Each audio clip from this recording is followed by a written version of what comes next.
this video, I had a really wonderful experience at a conference, and I talk about it in this video. I also interview someone that had a profound healing experience there.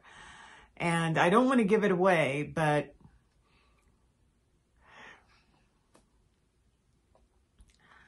I'll just say that when I heal my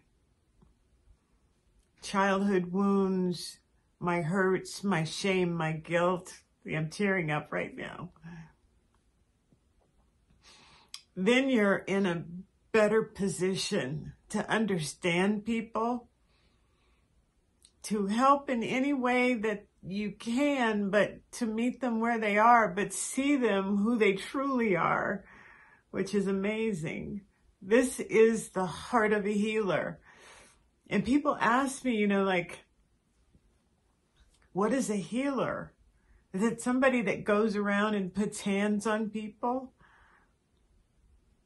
A healer to me is someone who has been through the ashes and has risen like a phoenix.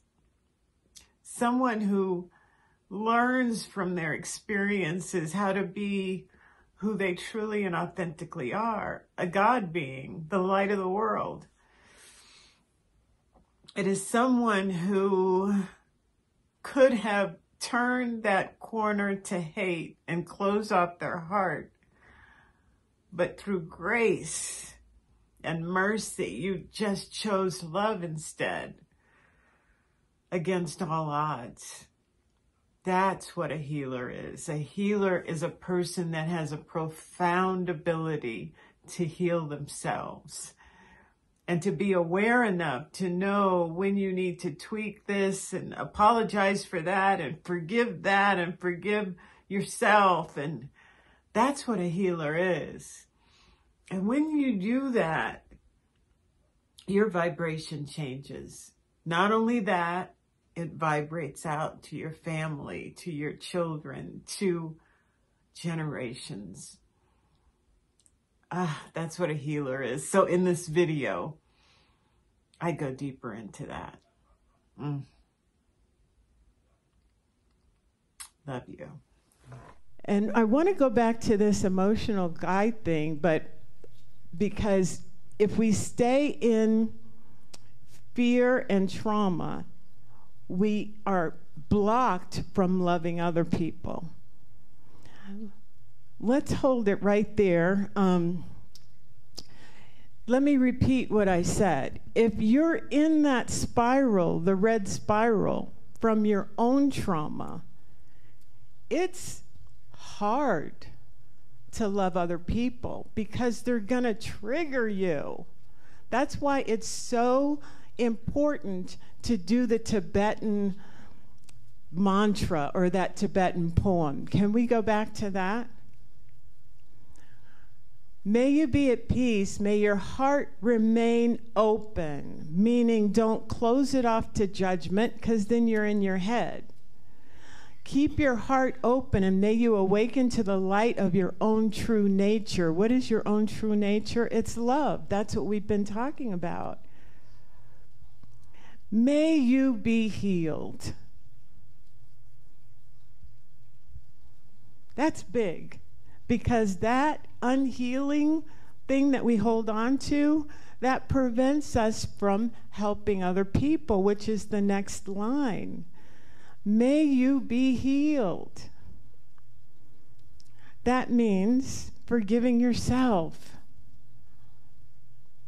That means not holding on to that inner child trauma that happened years and years ago that we hold on to. And all we need is some person that's unhealed to be themselves, and we're triggered, and then it's like we can't love. We're not love. So our being healed is so crucial in walking each other home. Let's take a deep breath. Our own healing is so crucial.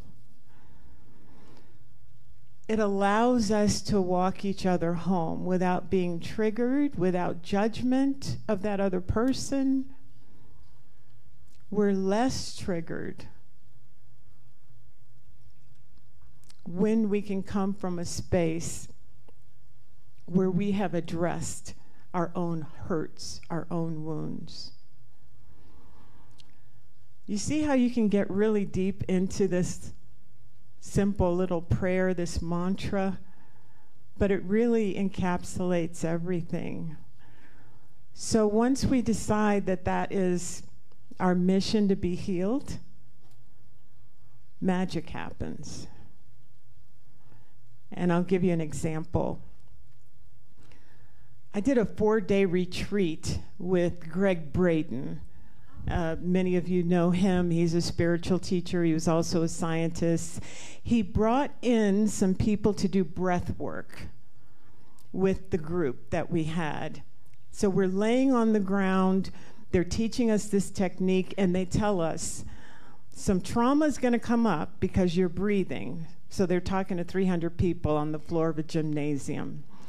When the trauma comes up, if you feel like screaming, scream. If you feel like crying, cry. If you feel like laughing, go ahead and laugh. I mean, stuff is going to come up because we're allowing you, we're giving you the technique, blah, blah, blah. So sure enough, we did it for 2 days. There were people that were experiencing their own healing, and it was wonderful. And they did a little Q&A afterwards. People could share what they experienced. And some people that were screaming, they took the microphone and they said, you know, I always felt guilty. I thought I could have done something to save my sister who died of cancer. But she came to me and she said, everything is okay and I forgive myself. So there was some major healing going on. Guilt and shame are major things that can be healed. And so as people were sharing, you know, your heart just broke open and you're like, oh my God. Oh. And you really felt what people were feeling. So I really felt like I was connected to everybody. There was a gentleman behind me that took the mic and he said, I heard you're screaming. I heard you're crying. And nobody's getting left behind. We're walking each other home. And that's how I came up with the topic today. When he said that, I just burst into tears because it was just how profound. So I'd like to share with you what healing looks like. Aidi is her name. She came from Israel. And I'd like to show her reaction.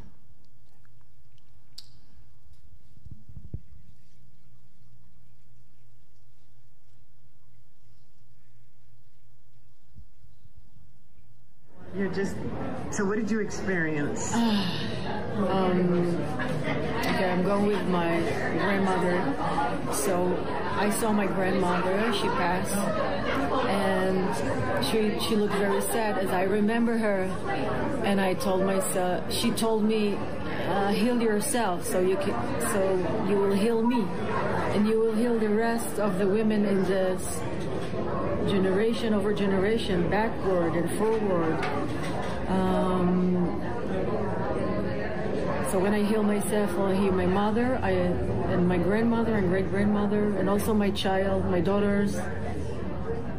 And that was very powerful. And I have a lot of thought that fall into the right place, that I just need to be me, I need to heal myself. I can help everybody. I cannot save her, I cannot save my mother, I couldn't save anybody. All I can do is just help myself. So